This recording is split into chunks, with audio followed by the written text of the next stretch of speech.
it. And we're not going to stop it! Also not going to stop it!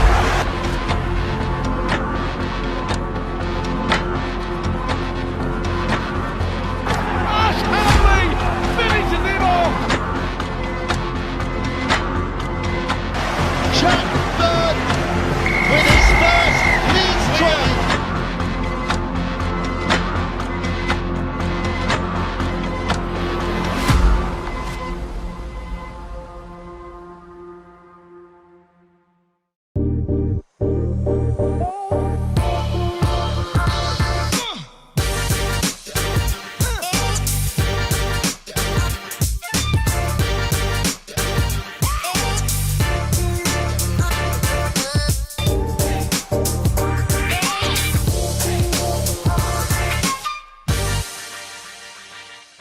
Happy Thursday, everybody. More importantly, happy game day. It's Leeds Rhinos match day. It's match day live, coming to you live from the training ground here at Kirsten. A little bit of change of scenery for you this week. We weren't allowed up at the stadium, so we are here at the training ground. The boys have just departed on their way to Warrington, and we are getting you ready for potentially what we think is potentially the game of the Betfred Super League season. It's Leeds Rhinos coming up against Warrington Wolves at the Halliwell Jones Stadium. Welcome along to Matchday Live, wherever you are watching. My name's Dan Hawkhead.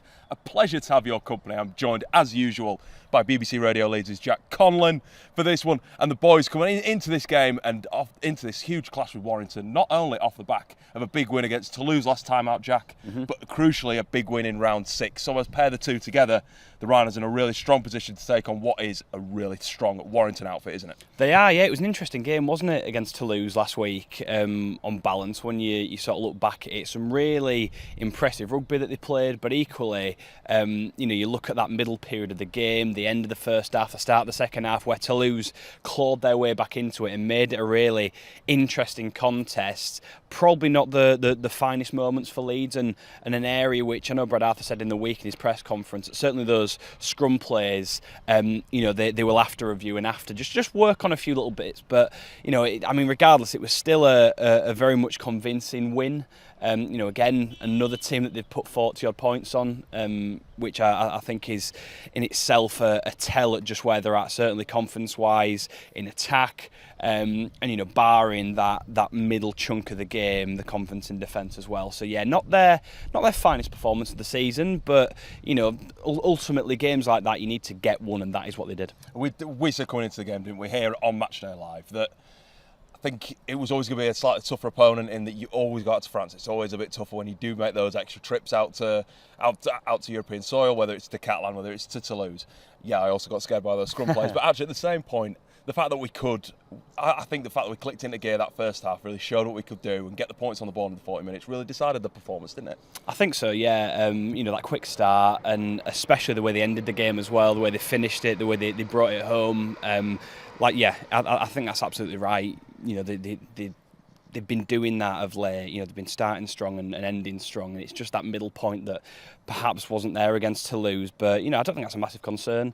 I think going into a game against Warrington, which I think is probably the biggest game of the season, if not certainly one of the biggest games of the season, just given what's at stake and where the two sides are currently in the table. There's plenty on that game, and going into it on the back of a win, not a convincing win as such against Toulouse, or not one they were completely comfortable in for the full 80 minutes. I think that's a good sort of footing going into this game.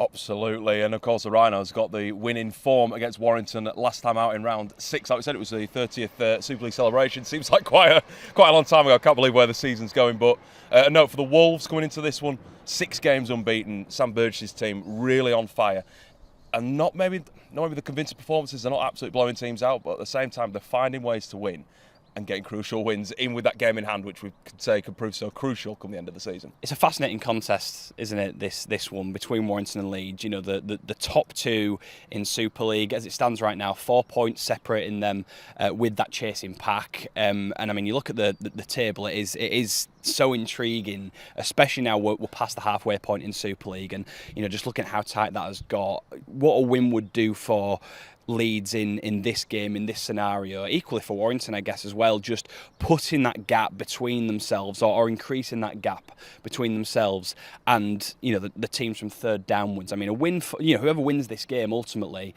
albeit with games still to play over the weekend, they go into the weekend with a 6-point gap between themselves and third, which is massive. It's huge. At any point in the season, but particularly, when we are past the halfway point, with 12 or 13 games or so to go, and I mean, equally, you look at how congested that area is. I mean, yes, we're focusing on Leeds Warrington, this weekend and this game, but going forward, it's going to be so intriguing to just look at that battle for the top 6 and who is ultimately going to miss out. You've got 4 teams there on 18. You've got Lee in 7th on 16 who aren't out of the race whatsoever. Absolutely. There's so many, and even below them, I think there's 1 or 2 teams that could well mount late charges on the top 6, so it's not out of the question for them either. So, yeah, it's such an interesting looking Super League table at the minute, and this game tonight at the Halliwell Jones very much typifies that, I think. And that's exactly where we wanted the competition to be, with 2 extra teams coming in. We'll get on with the team news quite quickly. The 21-man squads were released on Tuesday. Just 2 changes for both sides. Warrington, including Mark Sneed and Aaron Lindop, a welcome return for the winger to come back into the lineup. Whether he plays is yet to be seen. The Rhinos, though, a bit more exciting in the Lockie Miller is back off the ban. He is back in the lineup. He's the only change. Riley Lum dropping out, sorry. So, well, he wouldn't change for the Rhinos. But just a note for Warrington, Sneed. Yeah, we'll talk about their halfbacks in a second. But it's always fascinates me just what Sam Burgess will go with when he has. Yes, he's not got George Williams for this one, but he played Leon Hayes in the last game. He's got Sneed back in for this one. Lindop's a great outside back option. They're both really good inclusions coming into the lineup. It's so hard to decipher what he's going to do, Sam Burgess, because I think in the last couple of weeks they've had a fair few players come back from injury. I mean, Kai Taylor-Ray, who we're going to talk about very shortly, was back in the 21 last week, didn't play, is in contention again this week. Aaron Lindop, obviously coming off the back of that ACL tear from last season, so he's been out for a fair while. So does he chuck him in a big game like this straight away? Mark Sneed, you know what you're going to get from him, but equally, Irwin and Hayes look great against St Helens, so that again, do you change a winning partnership like that? Adam Holroyd is also still in the mix, having not played this season so far. He was in the 21 last week, didn't play, same as Taylor-Ray, so there's so many possibilities and potentials with that Warrington side, and it's really difficult to even try and predict what he's going to do, particularly in those key positions. But to go back to your point of Sneed being back in is a massive boost for them. I mean, there's a lot of talk at the minute about what he does at the end of the season going forward. It looks like he's set to leave Warrington. Obviously, they're getting Brodie Croft next season. They've got Irwin and Hayes already, so you'd think that's the 3 for Warrington that'll Leyland rotate. in there as well, to be fair. Don't discount him, without a doubt. They've got another young lad, Tommy Rhodes, as well. He's a bit of a full-back, half-back hybrid. So they've got so many options there. Sneed's probably going to play squeezed out at the end of this season. But regardless, he's still such a top professional in Super League. He's got a wand of a left foot, always has, always will have.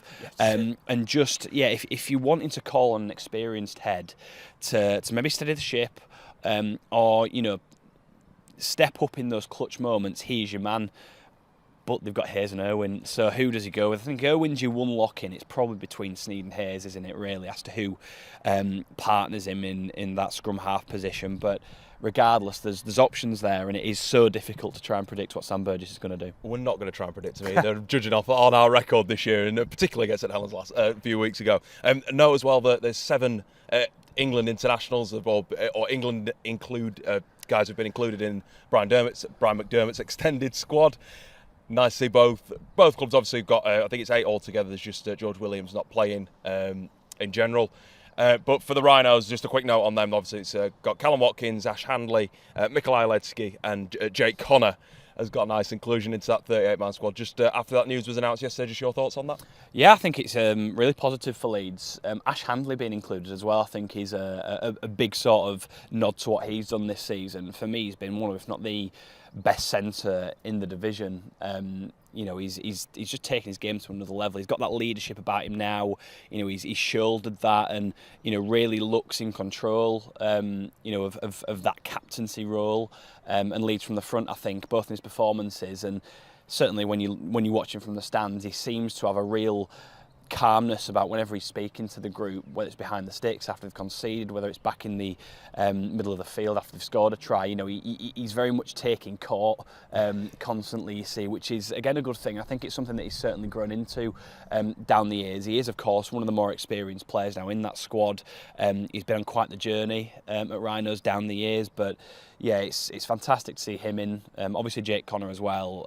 That was the big talking point, wasn't it, around the Ashes last season, his omission despite being man of steel. But yeah, I don't think you could argue with Brian McDermott in putting him in. I think that England halves debate is one for a different day, because again, there's a good 4 or 5 options there that you could go with. So, but Jake Connor for me is probably the first choice pick in that position. It's who partners him that will be the talking point, certainly for Brian McDermott. But yeah, Mikel Ailetsky and Callum Watkins just completing that quartet of Rhinos players in the England squad, and I don't think you can say that they don't deserve it either. No, and just a note as well, it is Cameron Smith's 200th career appearance there, so congratulations to Cam. Another one, like you say, of when you talk about stalwarts and people who've really putting the hard yards at a club, Cam, definitely one of those players. Let's get straight onto our head-to-head, and tying very closely into this team news, we come with the returnee for the Rhinos and the live wire for the Wolves. Let's start with Lockie Miller coming back into the lineup. 3 games, brilliantly deputised by Fergus McCormack. We've talked about that in the past, but Lockie Miller is a stay back in at fullback. He's the man of steel leader a few weeks ago.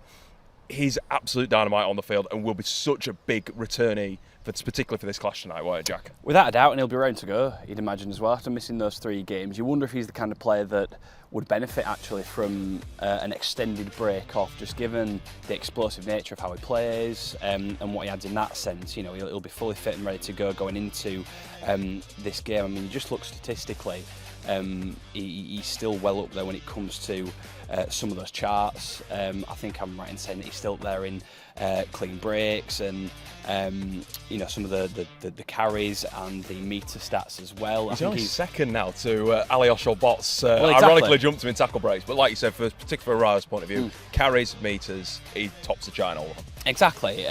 He's still well up there when you look at the sort of wider picture there, even though he hasn't played in 3 weeks. But absolutely, you know what, he just brings that extra bit of zip, doesn't he, about that Rhinos attack, and when he combines with Connor and Croft, as they have done so well this season, they've been such a good trio for the Rhinos when they have been on the field at the same time when they do combine. So yeah, he's a welcome return for Leeds. And of course, he was one of the big meter makers and one of the key pivotal players in that round 6 game against Warrington. But if you're Sam Burgess, how are you combating what Lockie brings? Because it's very individual to particularly the Leeds team, but very particular when you look around the league. You know, there's not many fullbacks that play a lot like Lockie Miller does, is there? Correct, no. And I think that is the big headache probably for them, is how do you combat and look after a player like that, really. Especially when he's, like we say, he's got that electric pace, he's got that agility, that sidestep as well. He's such a live wire on the field, and you've seen in the past opposition defences and head coaches try and shut him down and try and contain him, and they've struggled to do so. He's just that kind of player that no matter what homework you seem to do on him, it's really hard to properly tie him down and stop him from doing just what he does best. So, Warrington defensively have been very good of late. There's no getting away from that, and that I think will be Leeds' biggest challenge, is to break them down, but do it effectively, to the point where they can start scoring points, start scoring tries. But I think Lockie Miller being back in there is a massive boost. I mean, that sounds like the only change that Brad Arthur will make to his 17 this week, certainly from what he said in the press conference. And again, that's not a surprise, because why again would you change that 17 that's been so successful in recent weeks? So no, it's great to have him back in that squad. Like I say, Fergus McCormack's done brilliantly in his absence. Different type of player. Absolutely. And I think Leeds will, as I say, benefit from having Lockie Miller back in the squad. And it's interesting, that Warrington have conceded the least amount of points in Super League this year, so it'll definitely be a tough job for them to try and restrict Lockie Miller today. On the other side of the ball, Kai Taylor potentially coming back in. He was included in the 21-man squads last week. week. He's not appeared since round 9 back against Wigan. He'll be a player that if he's out there for the Wolves, he'll just elevate that attack, won't he? Without a shadow of a doubt, yeah. And he's another one that when you look at some of the stats charts is right up there in a lot of those metrics. He's very much if you do break it down statistically, he's very much up there when you do look at those fullbacks. An interesting stat that I looked at this week actually was that if you look at average gain stats in Super League, I think I'm right in saying he's somewhere in the top 10. He might even be sort of third or fourth Kai Taylor-Ray. And on average, per run, he averages just over 11 metres. Now, I think we said before, it might even have been when we were talking about Kai Taylor-Ray before, that that average gain stat is sometimes a little bit misleading in the fact that you can have a player who makes one run, takes one carry in for 40 metres, might make one break from dummy half or something, and suddenly they're at the top of that chart.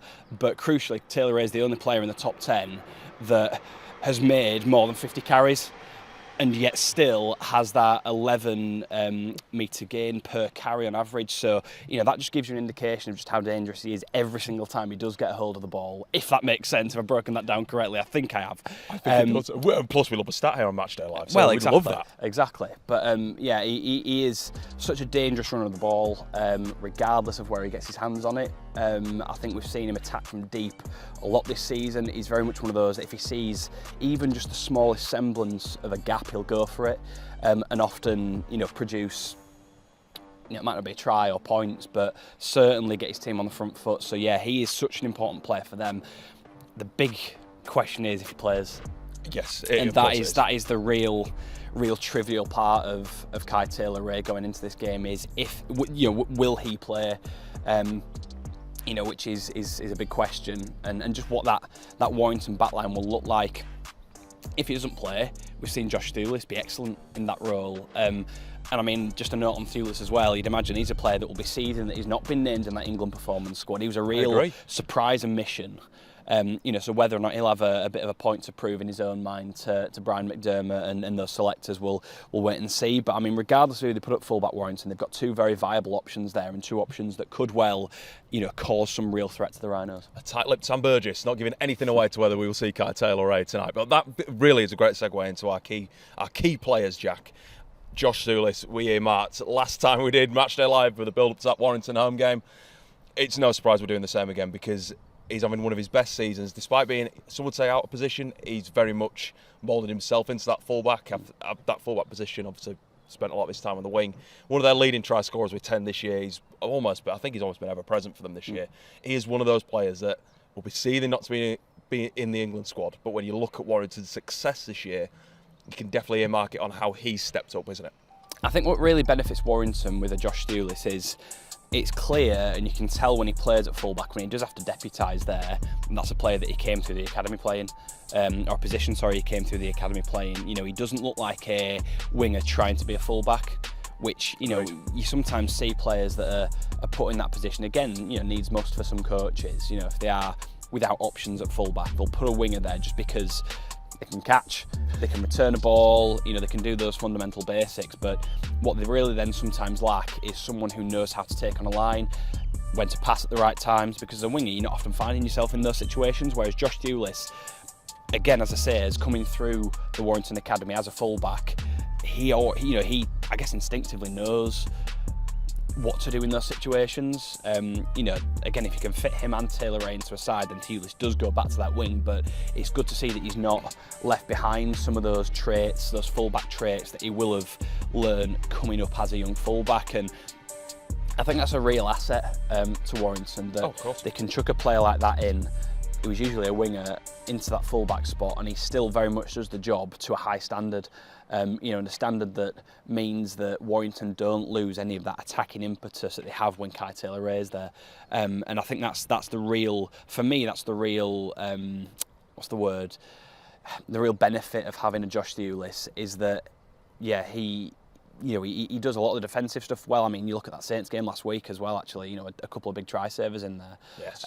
But in attack, he's also got those touches of quality which you don't often see from from wingers who are playing at fullback. But I think you've obviously, to the point you made earlier about Taylor-Ray and Lockie Miller. Yeah, you need to. It's how you combine in with your halfbacks, isn't it? It was on your point about Lockie and that combination with Croft and Connor.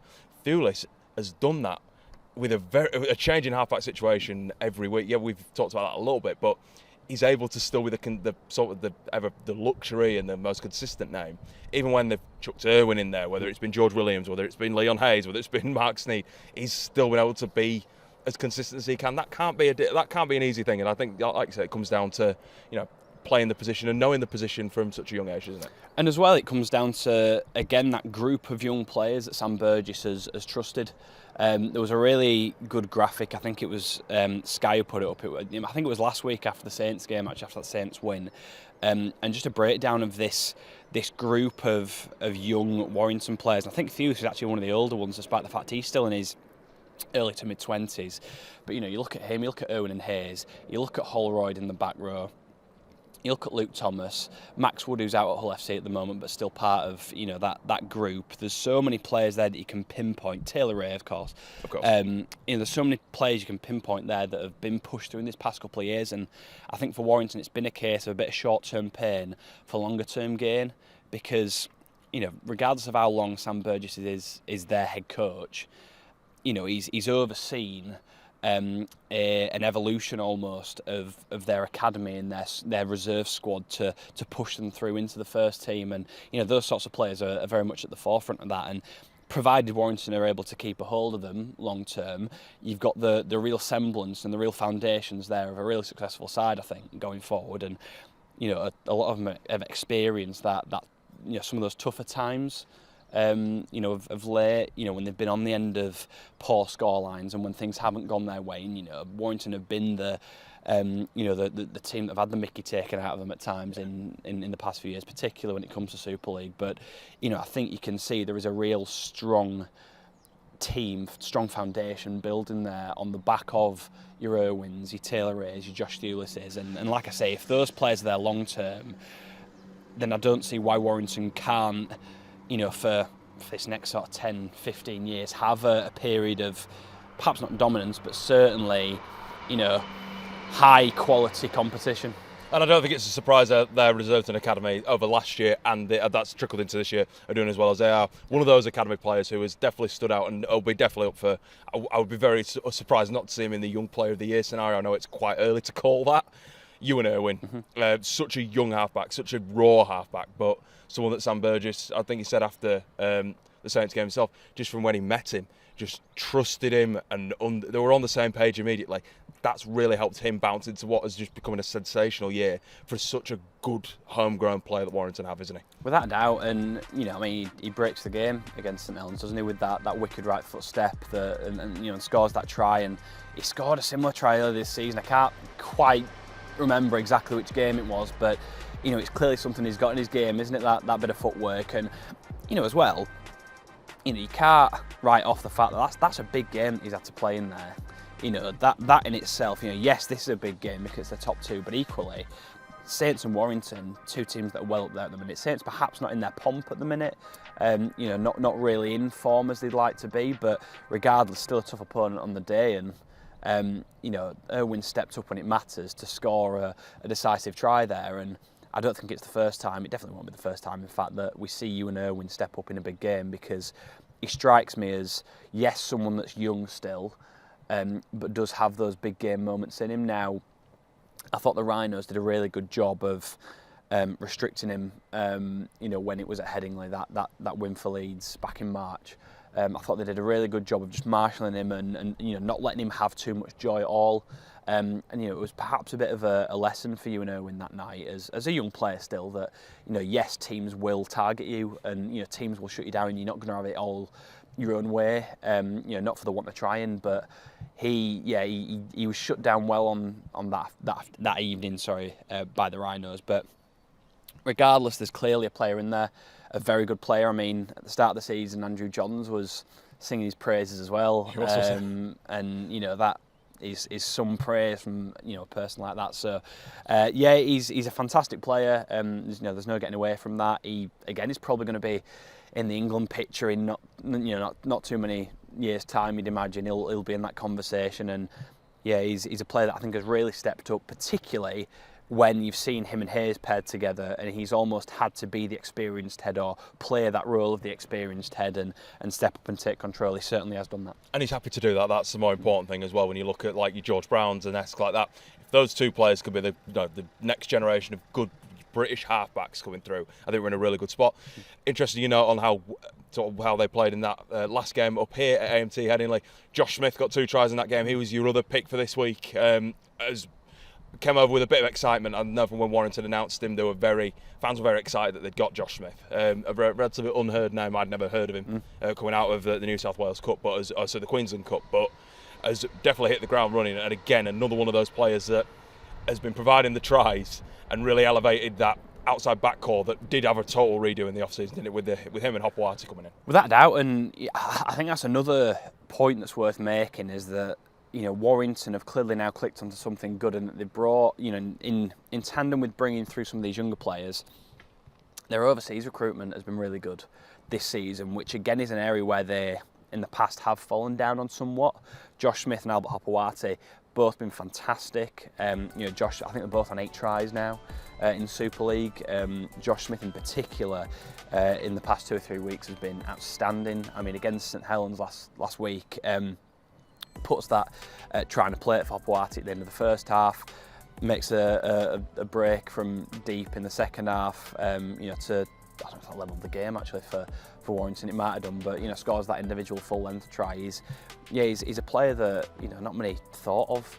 I don't think at the start of the season has been a particularly good buy, or he was certainly one of those that went under the radar just for the fact that he wasn't particularly well known, but as I think we sometimes see in Super League, those lesser known players sometimes flourish because maybe they come over without that same pressure, can just very much keep their head down and play the game, and that's certainly what Josh Smith has done, and I think he's worked his way into being almost one of the first names on the team sheet now for Warrington. He will start in that centre spot tonight without a doubt, unless there's some sort of late injury, he will be in that position. And Hopewati, I think, as well, albeit he's got a bit more pedigree, having played a good chunk of NRL games for Canberra, I think he too has come over and really made an impression. Again, 8 tries, as I say, playing on the wing and in the centre.